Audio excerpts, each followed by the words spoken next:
Sistema de refrigeración. A ver, ¿cómo funciona un motor?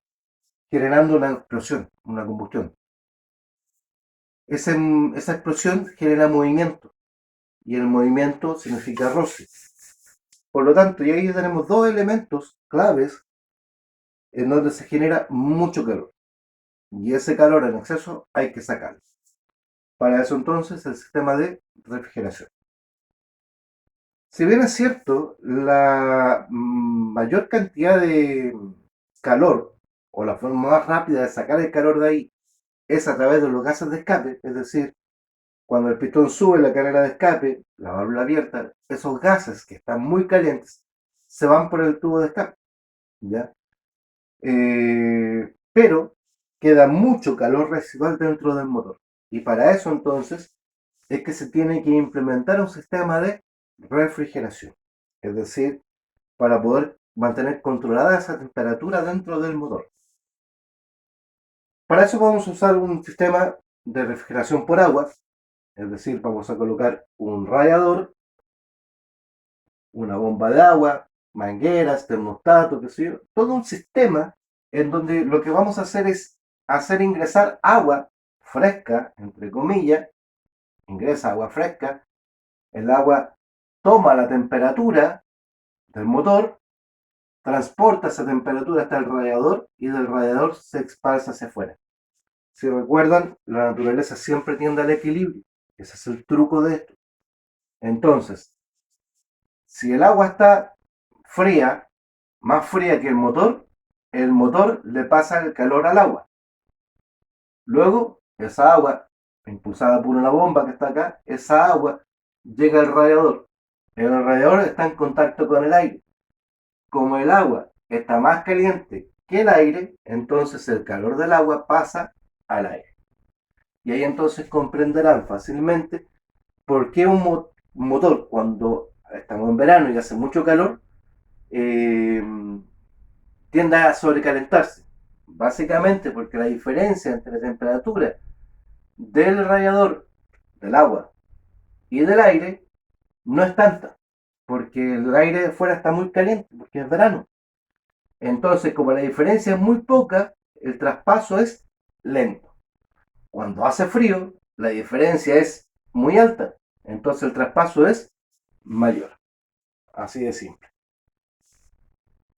Pero este sistema tiene muchos componentes, ¿ya? ¿Y qué pasa cuando tenemos motores más pequeños? Cuando tenemos motores más simples y no queremos invertir en tanta parafernalia. Entonces vamos a tener un sistema de refrigeración por aire, que es el que utilizan las motos, ¿ya? Entonces tenemos el pistón, ¿no es cierto?, el cilindro, y aquí lo que vamos a hacer es colocarle las aletas de refrigeración, ¿ya? Y esas aletas de refrigeración, mientras más grandes sean, más grandes, porque acá necesita disipar mayor temperatura. Mientras más abajo del motor, menos disipación de temperatura, por lo tanto las aletas son más pequeñas. Aunque también el Volkswagen Escarabajo, por ejemplo, utilizaba un sistema de refrigeración por aire. Pero en este caso, mientras que el de la moto, como el motor está expuesto al aire libre, obtiene el aire directamente mientras el motociclista va andando. En el automóvil necesitamos un sistema de ventilación forzada por turbina. Es decir, el cigüeñal, aquí tenemos los pistones, esto es un motor boxer, y de acá del damper voy a sacar una correa para hacer girar esta turbina. Y esta turbina lo que hace es tomar aire de la atmósfera y hacerlo pasar forzado por la aleta de refrigeración que tiene los cilindros. ¿Ya? ¿Cuál es el problema un poco de este sistema? Es que existe poco control acerca de la cantidad de temperatura que tiene el motor. ¿Ya? Si bien es cierto, acá tiene un termostato que es básicamente una válvula de paso de aire, no podemos saber la temperatura que tiene el motor. ¿Ya? Entonces, hoy en día, lo que se ocupa en todos los vehículos es un sistema de refrigeración por agua. Los elementos componentes son los siguientes: el radiador, mangueras, bomba de agua que es accionada directamente por la correa, las camisas húmedas o los conductos internos del motor, ¿ya? Un sensor de temperatura que está siempre en la culata, es decir, este me indica a mí, le indica al chofer a qué temperatura está trabajando el agua del motor, un termostato cuya función es retener el agua y la manguera superior. A ver, cuando yo echo a andar el motor, el agua está fría. Como el agua está fría, entonces yo no necesito que el agua esté circulando, porque lo que necesito es que el motor tome temperatura de trabajo rápidamente. Los motores deberían de trabajar entre 80 y 90 grados Celsius. Mientras más caliente, mejor. El problema, 80 o 90 grados Celsius, es que a los 100 grados Celsius el agua tiende a hervir. Entonces, estamos trabajando en un rango muy peligroso, muy cercano al peligro por lo menos, pero necesitamos que la temperatura del agua fluya rápidamente, suba rápidamente. Entonces, miren lo que va a pasar acá. La bomba de agua, yo en estos momentos no tengo control porque está amarrada a una correa al cigüeñal. Por lo tanto, si el motor está girando, la bomba de agua está girando y me hace circular el agua. Entonces, el termostato lo que hace es cerrar la puerta acá. Y aunque la bomba de agua trata de hacer circular, no puede pasar el agua, entonces el agua circula simplemente aquí. Cuando el agua se calienta, que está acá, entonces el termostato, que es básicamente un resortito, abre el paso y entonces el agua puede venir a enfriarse. Toma por la bomba de agua y comienza a circular. Si el agua por alguna cosa se enfría, el termostato se cierra, no pudiendo circular, no pudiendo ir a enfriarse. ¿Vamos? Entonces, ingresa el agua fría, por diferencia de temperatura, el radiador, el agua, perdón, va a tomar la temperatura del motor y la va a llevar hasta el radiador y desde acá se irradia hacia la atmósfera. Para eso tenemos un aspersor, ¿ya? Un ventilador, que en este caso es mecánico o podría ser eléctrico, como hoy en día la gran mayoría de los vehículos tiene un ventilador eléctrico y hace circular aire, ¿ya? Si no circula aire por el radiador, el agua simplemente no se va a enfriar y si el agua no se enfría, el motor no se va a enfriar. Entonces el radiador siempre va en una ubicación estratégica, siempre va adelante recibiendo todo el aire, ¿ya? O como lo hago en esta fórmula, las tomas de aire están, ¿no es cierto?, diseñadas para hacer circular el aire hacia el radiador. Si alguien por ahí tiene un Fiat 600, ha visto un Fiat 600 trabajar, hermoso auto, pero su mayor desventaja era que se sobrecalentaba. ¿Y por qué se sobrecalienta? Porque tiene el motor y el radiador atrás, escondido. No está recibiendo el aire fresco como todos los otros autos. ¿Ya? Por eso se calentaba tanto ese auto. Y acá tenemos otro esquema con respecto a las temperaturas. ¿Ya? Lo único que acá yo he incluido el sistema de calefacción, pero eso lo vamos a ver para otra clase. Vuelvo a repetir entonces, a ver si ustedes son capaces de hacerlo solos. La bomba de agua lo que hace es tomar el agua del radiador que la introduce al motor. Aquí estaría el termostato. Cuando el termostato se calienta, deja pasar el agua hacia acá. ¿Ya? Ahora, ¿qué pasa cuando el agua se calienta en demasiado? ¿Qué pasa cuando la temperatura del agua es muy alta? Aquí dentro se va a producir una vaporización del agua. Eso significa entonces que este vapor de agua va a generar presión y el exceso de presión acá adentro podría romper el radiador, podría romper las mangueras. Entonces, la presión del vapor va a salir por la tapa y se va a venir a este depósito. ¿Ok?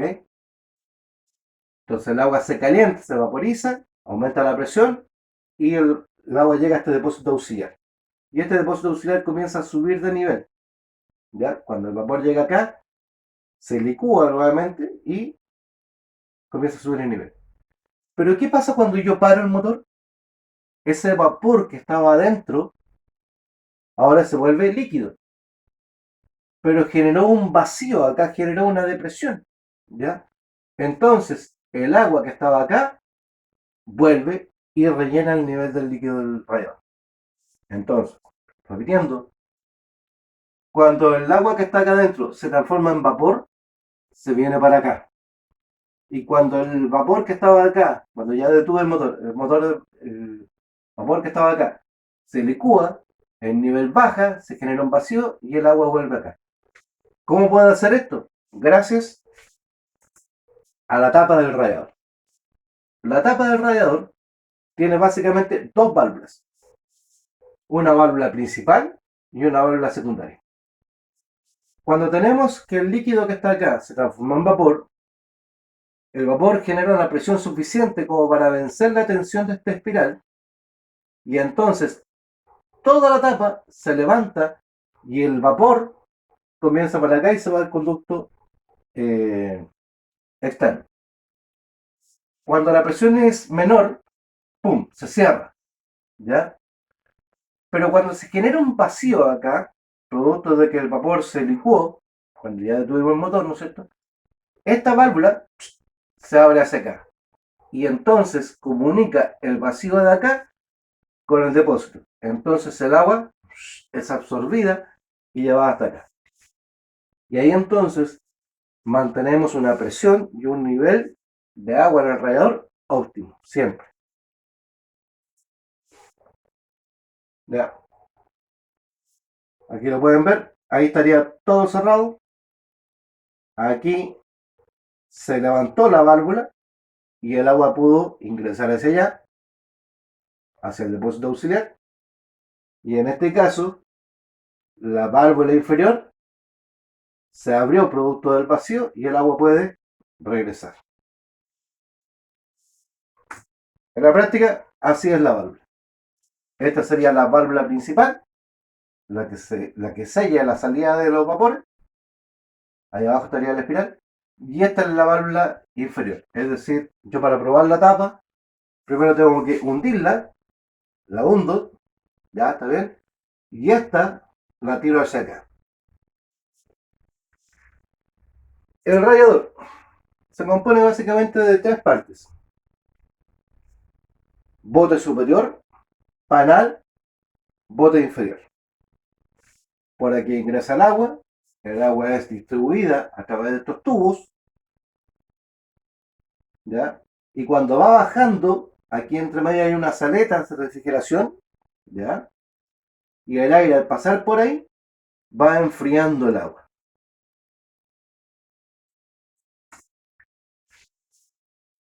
Acá tenemos el esquema que yo les he explicado recién, la tapa del radiador.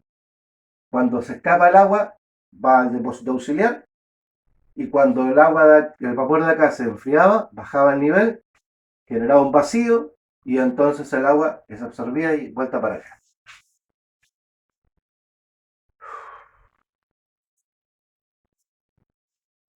La bomba de agua. La bomba de agua, chicos, es una bomba de paletas bastante simple, no genera, no es capaz de generar vacío, es decir, tiene que estar sumergida en agua y lo que hace es empujar, paletear, ¿ya? No genera mayor presión porque no se necesita eh, y generalmente está conectada a la correa del ventilador. Lo que tenemos que hacer es, fíjense, tiene un tubo de entrada que viene del radiador y puede salir por una manguera o puede salir por el mismo cuerpo hacia el motor. Generalmente sale por el mismo cuerpo, ¿eh? Cosas importantes con respecto a la bomba. Todas las bombas van a tener un orificio acá abajo, van a tener un orificio. Cuando comienza a salir agua por ahí, Pero ese orificio quiere decir que la bomba está mala. Quiere decir que los rodamientos que trabajan acá adentro ya se echaron a perder y por lo tanto comienza a perder agua. Es un aviso para cambiarlo. ¿Ya? Algunos tipos de bomba. Eh, Fíjense, de cuerpo de lata, o las paletas de lata prácticamente, o de hierro fundido. ¿Ya? Hay distintos tamaños y distintas formas, pero lo que nos interesa a nosotros son las paletas. Si yo alguna vez tengo que sacar una, lo tengo que revisar en las paletas, ver su estado, ¿no es cierto? Y que no se haya soltado del eje. Tienen una vida útil relativa, unos 80.000 kilómetros. Eh, y lo bueno es que nos avisa y es botando agüita. ¿Ya? De todas maneras, yo sacando la tapa del radiador, con el motor caliente, yo tengo la tapa del radiador, observo el agua y tengo que observar que el agua se está moviendo. ¿Ya? Si el agua está quieta, puede ser dos cosas: que el termostato está cerrado, por eso tiene que ser con el motor caliente, que el termostato está cerrado o que la bomba de agua no está haciendo circular el agua. Y eso sería todo por ahora.